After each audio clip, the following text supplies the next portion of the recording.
about Syracuse Unpeeled. Disney announced their new streaming service will launch this November.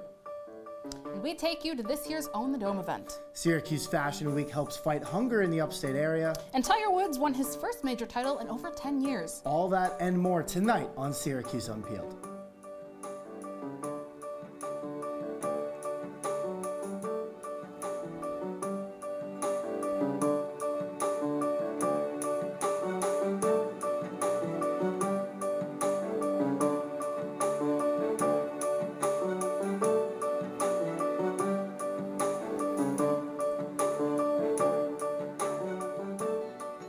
Welcome back to another episode of Syracuse Unpeeled. I'm Justin Paura. And I'm Carmella Boykin. University Union just announced Wethin, Saba, and Adult Mom will headline Mayfest. Wethin is just a 19-year-old DJ who toured with the Chainsmokers and performed at Coachella and Lollapalooza. Rapper Saba will also be part of the lineup. He first gained critical acclaim when Rolling Stones named his album Bucket List Project as one of the best rap albums of 2016. Finally, the last artist that will be joining the lineup is Adult Mom. The group is made up of two friends who explore their personal growth as gender-weird queer through pop songs. Mayfest will be held in Walnut Park next Friday. The event is free to all students and gates to the event open at 1. And after Mayfest, music lovers will be in the Carrier Dome for Block Party, and movie lovers will be at the theaters watching Avengers Endgame. But some diehard fans may have already seen an important scene from the movie. 10 days before Endgame hits theaters, a scene of the movie got leaked online. The directors for Endgame apologized for the leak, asked fans who saw the spoiler not to ruin the movie for others. Almost immediately after the leak, Reddit put the Marvel subreddit on a temporary lockdown to prevent spoilers for fans. Now, Carmella, this to me is really shocking because Marvel is a company that is notoriously known for keeping everything very, very secret. Absolutely, Justin. And even for some of the actors, like Tom Holland is notorious for going on TV shows, giving a little bit of spoilers, so even some of the actors don't even know what they're up against. So I'm curious to see how this will play out. Yeah, but, you know, of course you can't stop everybody from spoiling. We saw how Reddit put their Marvel subreddit on temporary lockdown, but people are still going to go to Twitter, Facebook, and try to spoil a thing for other fans. Now, I pose the question to you. Does that thing's more exciting or just less hype? I think definitely a little bit. It definitely takes away when you go into the theater and you know what's going to happen, you're kind of like, eh. But if there's the suspense, there's the build-up, when you get to the theater after you can leave and you can tweet about it, I think it's a much bigger deal. How about you? Yeah, I 100% agree. I am someone who doesn't want to know anything about a movie until I am actually in the theater learning it. So, you know, it'll be interesting to see how this will affect box office sales that are supposed to break records.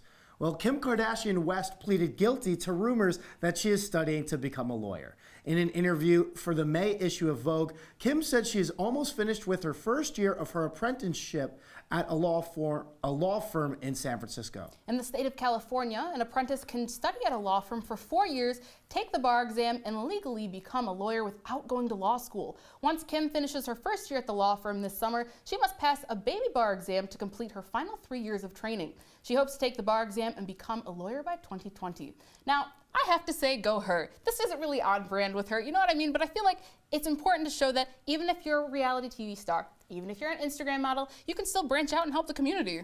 And you have to know, for Kim Kardashian West, that Kardashian was first famous because of her dad, Rob Kardashian, worked on probably the most famous trial in American history, the O.J. Simpson trial, as they had that type of relationship. So now she's just trying to lead up to her dad's name a little bit. And hopefully her cases going towards the future won't be affected by this.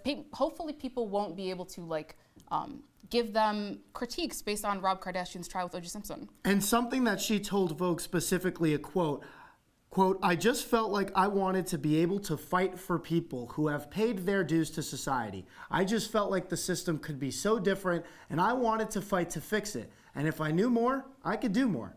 So like you said, Carmella, go her. I feel like she's going to get a lot of backlash. People are telling her to stay in her own lane because that's not the type of person she is. But you know what I really want to see this work out for? Absolutely. And despite conflict and despite the spring weather, winter is coming to HBO one last time. The first episode of the 8th and final season of Game of Thrones aired this past week. Anticipation for the season built up all over the country during the show's 20-month-long hiatus. The Sunday premiere had over 17 million viewers, making it the biggest telecast in HBO's history and the most watched scripted entertainment program of the year. For the next 6 weeks, the internet will be filled with theories on how the show will end and who will claim the Iron Throne. Now, Carmella, I'm a little bit of a TV nerd. I love Game of Thrones. I just watched it for the first time 4 months ago, watched the first 7 seasons in a month, and it is absolutely out of the park amazing. Now, I must confess, I'm not a Game of Thrones connoisseur myself. That breaks my heart. But did you think that this episode lived up to your expectations? Yes and no, because I think a lot of fans, such as myself, expected a lot of action right off the bat because they did have a 20-month-long hiatus. However, I thought the episode was still really good because it kind of reset the plot, answered a lot of questions that a lot of fans had. And I think now they set up these next 5 episodes perfectly where it's going to be all action all the time. Mm-hmm. And Justin, like you just said, before this first episode really is just setting up the plot. But I have some friends who are fans, and they said that based on the director of the show, that's how you can tell when the battles are going to come in. Do you think the battles live up to expectations? Yes, they will definitely live up to expectations. One of the battles took 90 hours to shoot, so you know how great it's going to be. Mm-hmm. It will be amazing. But coming up after the break, over 2 years worth of rumors regarding Disney's streaming service have finally been put to rest. Find out what content will be like on the platform, as well as when it will launch and how much it will cost. Next on Syracuse Unpeeled.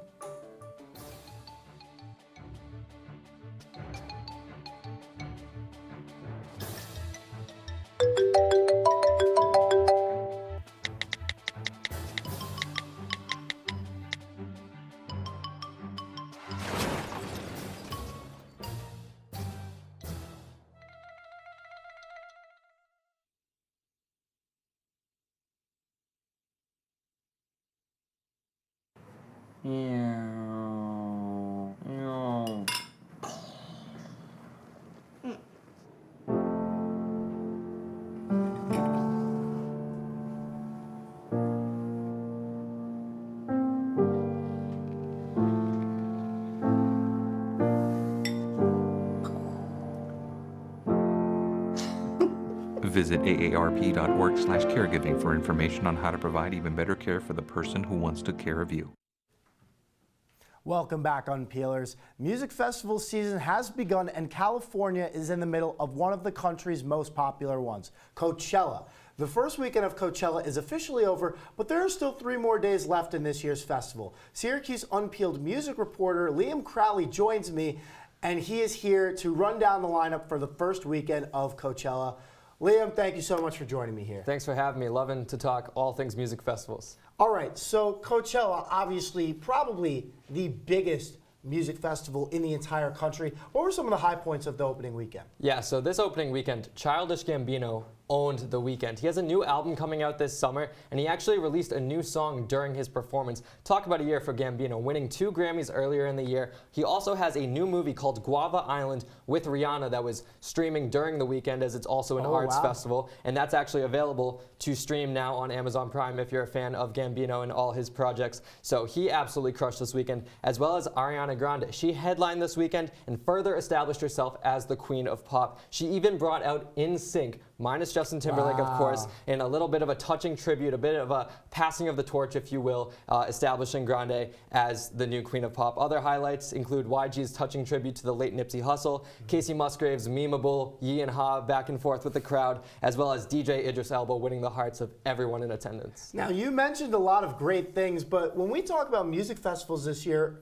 Fire Festival comes to mind. We see Ultra. There was a little debacle there. Did anything bad happen at Coachella? So you mentioned Fire Festival. There actually was a fire at Coachella. It damaged 2 trailers, but it did get put out quickly, so it didn't cause too much damage. But as for artists, Billie Eilish, this was her first festival, and she did not go so smoothly. She forgot the lyrics to one of her songs, and it was even late to the stage when coming out due to technical difficulties. A tough weekend for the young upstart, but nonetheless, I expect her to do better in future weeks.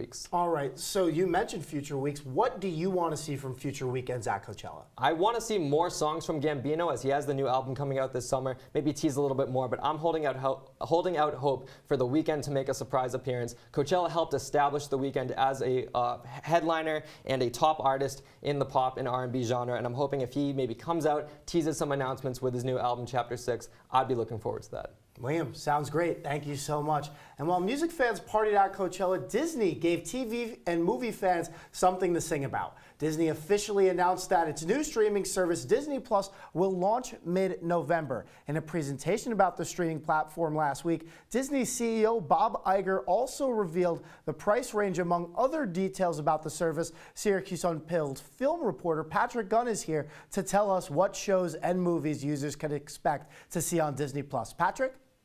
That's right, Justin. Disney, the company that has been built on making people's dreams, is about to make hundreds more with its new streaming service. Now, Disney Plus is expected to have more than 7,500 television shows and over 500 films just in the first year. These films will come from across all of its programming, from older Disney films to Marvel and to, eventually, Fox properties. Some of the most prevalent content will come from a galaxy far, far away. 8 of the 10 currently released Star Wars feature films will be on page from the start. And for more fun, Disney will be including the animated Clone Wars series and The Mandalorian, a new series that is exclusive for the streaming service. And to add even more content, every episode of The Simpsons will be released on the platform from the start. That's more than 600 episodes of programming just from one series. And Disney Plus's dreams will be pretty cost efficient. They're only costing just under $7 a month and just under $70 a year right off the top. The streaming service will officially launch on November 12th. And coming up, have you ever wondered what a 600-person slumber party looks like? We take you into this year's Own the Dome event next on Syracuse Unpeeled. This is the story of a boy who didn't talk for a long time. The boy liked things to always be the same. Any changes would scare and upset him. The unknown was an unfriendly place. The boy was very sensitive to lights and sounds. So he built secret hiding places where they couldn't get in. The boy didn't like looking people in the eye. He wasn't trying to be mean, it just made him feel uncomfortable. Sometimes he would flap his arms again and again. One day, I found out I have something called autism. My family got me help. Slowly, I found my voice and learned all the ways I could live with it better. Early intervention can make a lifetime of difference. Learn the signs at autismspeaks.org. Here we go. We're gonna go out there in the rain. You're gonna get wet. All right, here we go.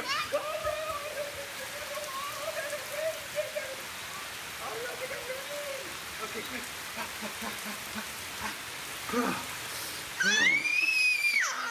Oh yeah, yes. So much fun. Mwah. We're getting so wet.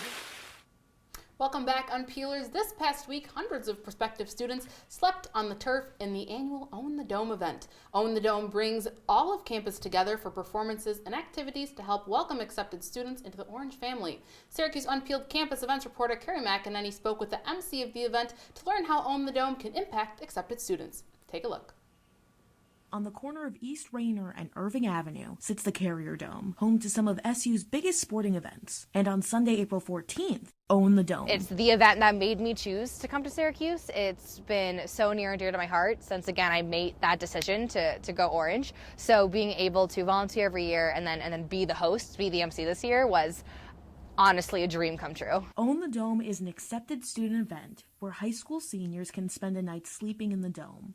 The night is meant to help future students get to know other people in their class year, maybe meet their freshman year roommate, and to familiarize themselves with Syracuse University. This year, prospective students engaged in a huge round of rock, paper, scissors and saw performances by the Syracuse University Marching Band and a cappella group Groove Stand. Hannah, an MC for this event, remembers being in these kids' shoes well and can even recall the exact moment she knew SU was for her. They had dimmed the lights, trying to get everyone to sleep. And when you dim the lights in the dome to like sleeping level, it has this like orange glowy haze. And I remember thinking it looked like the sun was setting in the Carrier Dome. With 500 registered high school seniors, all looking to spend a night beneath the dome lights, and 100 additional volunteers and workers all coming together to make Own the Dome 2019 happen. You could say that was a pretty packed place on Sunday night. But a packed Carrier Dome didn't stop anyone from deciding to make Syracuse their new home.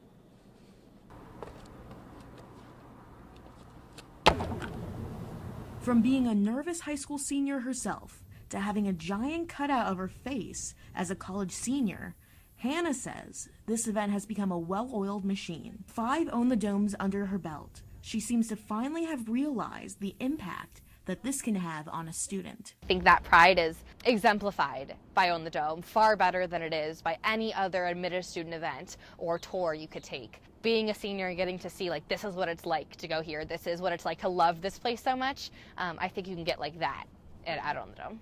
Reporting for Unpeeled, I'm Carrie McEnany. So Carrie McEnany, thank you for joining me. My question is to you.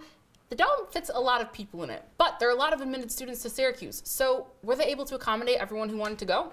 Well, that is a really tough question. Of course, they want to accept everyone who really wants to come in, but because everyone's sleeping there, they can only accommodate 500 people in addition to the 100 volunteers and staff members. So it's a tough thing that they have to juggle, but they tend to do it really well. And students are there all night. You got to keep them entertained. Who are some of the performers at the event? Well, some of the performers at the event are, in my opinion, some of the finest acts across Syracuse University. There's Groove Stand, which was the only a cappella group to perform at the event that night. The Syracuse University Marching Band as well, and some cheerleaders made their way also there. But also Race's dance troupe and also Otto's Army, they got there and they taught everyone a cheer, which was fantastic for the students. All right, our campus events reporter Carrie McEnany, thank you so much for joining me. And find out how Syracuse Fashion Weeks bring fashion and food together to fight for a good cause. Next on Syracuse Unpeeled.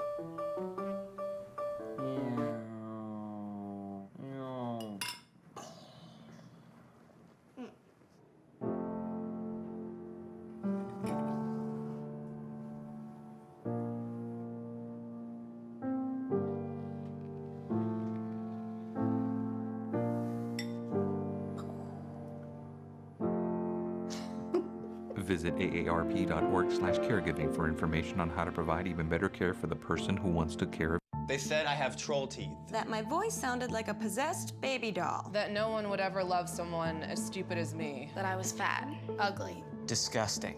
The effect of bullying is potent. We will no longer be the silent majority. Now, when you see online bullying, there's something you can do about it. We're gonna take action with the I. I am a witness. I am a witness. I am a witness. I am a witness. I am a witness, and so are you.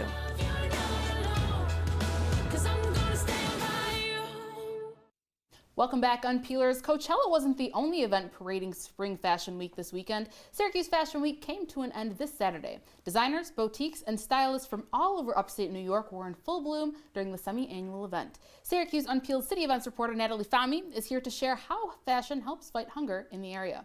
So Natalie, there's always a good reason for a fashion show, but what was the reason for this one? Okay, so Lisa Butler, the director of this event, actually started it in 2014 to bring awareness and funds to the food bank of Central New York, and since then it started off as a really small show, but now has grown and gets sold out almost every single year, and to date has raised $10,000, which makes 30,000 meals at the food bank. Wow.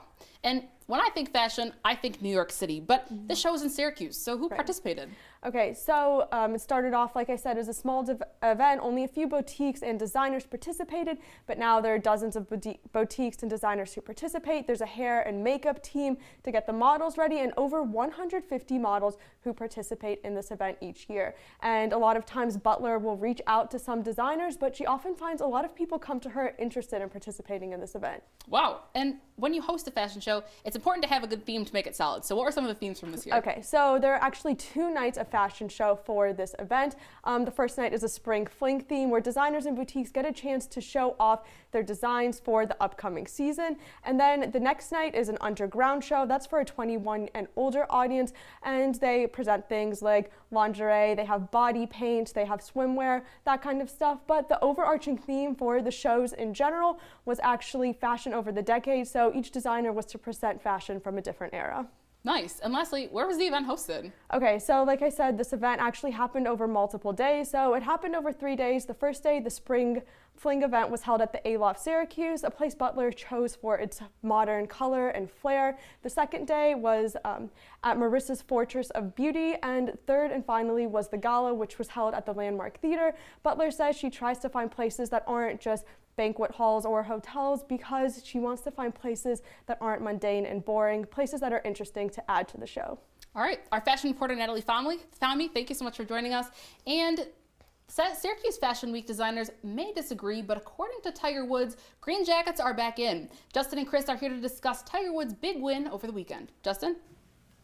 Carmella, thank you so much. Tiger Woods won the Masters this past weekend, marking the end of his 11-year drought. This is Woods' 15th major title and his first since 2008. And of course, we have Syracuse Unpeeled sports reporter Chris Sachi here to break down what it took for Tiger to re-earn his green jacket. Chris, Tiger hasn't won a major in 11 years. What made this one so impressive? I mean, I could say my take on it, but Trey Wingo, a much more established sports broadcaster than I am, here's his tweet. I'll let you guys read it out so you can kind of see what was going on. But basically, it was all about his back surgery. Of course, like he said, last time he was on tour, he's had 4 back surgeries, some of them so bad that Tiger didn't think he could ever walk again, much less play golf. One of them, his spine was involved. So now that he's back at the championship level, that's incredibly impressive for him. I mean, nobody thought when he came back from those injuries, he's had very bad golfing performances. Nobody thought he can get back to a Masters title after that long of a period.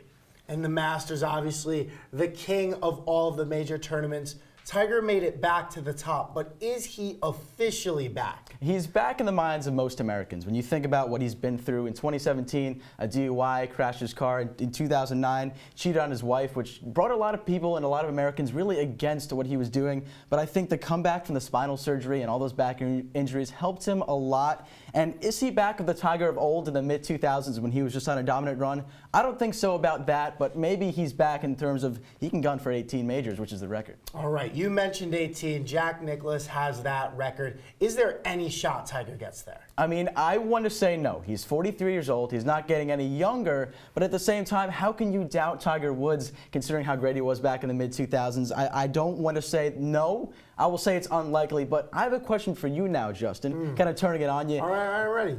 Do you think he's got the shot at 19? And if so, will that be more impressive than this Masters win? Because I think this will be his best moment. I think even getting 19 will not be more impressive. Well, he's going into the next major tournament as the favorite at 9-1. I think that's really important. So if he could actually get there, that would be amazing. And I think a lot of people, no matter what, will consider him the greatest golfer of all time. I think that'll definitely put the icing on top of the cake. Is that okay with you? No, I love that answer. I would actually agree. I think doing that, of course, will make him even more of a GOAT than he already is. All right, man. Well, thank you so much for that. Coming up, Carmella and I play a golf game of our own. Find out what table putt-putt golf is and how to play it next up on Syracuse Unpeeled.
I see you mobbing over her. Let's go. Let's mob. Let's crawl. Let's crawl. Let's crawl. Hey, yo, we mobbing. Come on, girl. Let's crawl. Hey, yo, let's crawl. Hey, yo, let's crawl. Hey, let's crawl.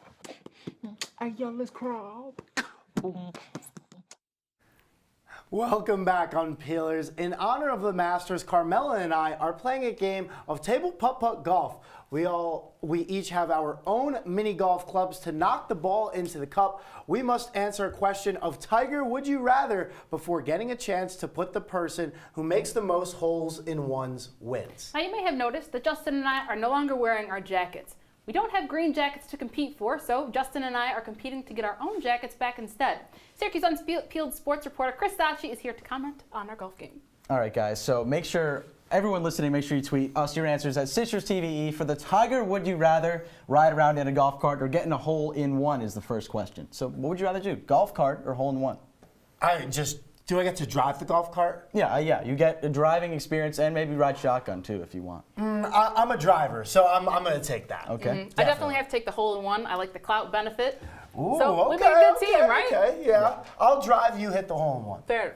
All right. Let me get one. All right, got you covered. All right, so as you guys are playing, you have to answer these questions as well. A double interactive game, so see if you can focus on both. Am I getting that or in here? Tiger Would You Rather Got it. watch Happy Gilmore or Caddyshack? Oof. That's an interesting question. Now, I've never seen either of those movies, but I would have to say Caddyshack. My dad talks about Caddyshack all the time. Apparently, it's hilarious, so definitely have to check it out. I'm a huge Happy Gilmore guy. Probably the best Adam Sandler movie of all time. So you got to go with that one. And you just got to tap it in. Tap it in. Like Let's see you I'm guys about to tapping tap it in. Oh my goodness. Are you about to tap it in? I haven't seen too many. I haven't seen any holes in ones yet. Talk about tapping it in and holes in ones. I haven't seen All right, any. I got you covered. Thank you guys ready for the next question? This is hard than it looks, man. All right, continue. I'm ready. Tiger, would you rather play golf in the dark in mini golf or a Pirate Cove mini golf? Oh, in the dark. Glow in the dark, easy. I feel that. Especially glow in the dark when the balls glow and then like the clubs go. You just kind of feel like you're in a club. It's Yeah, you know, the pirate thing is overrated, if you ask me. Especially, yeah. I agree with that, actually. That's the first thing I've agreed with. Okay, next one.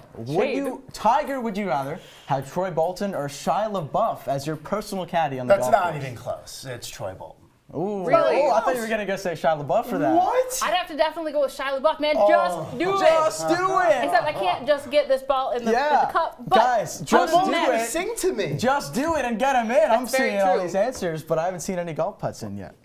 Yeah. Maybe Troy Bolton will tell us to get our heads in the game. No, I have not, and I've been looking. All right, here you go. All right, Tiger, would you rather play around in only your underwear or play around only in pink, all pink, socks, definitely jacket, pink. everything? For sure pink. Wednesdays we wear pink, Thursdays we wear pink, weekends we wear pink. Where's your pink? It's Wednesday.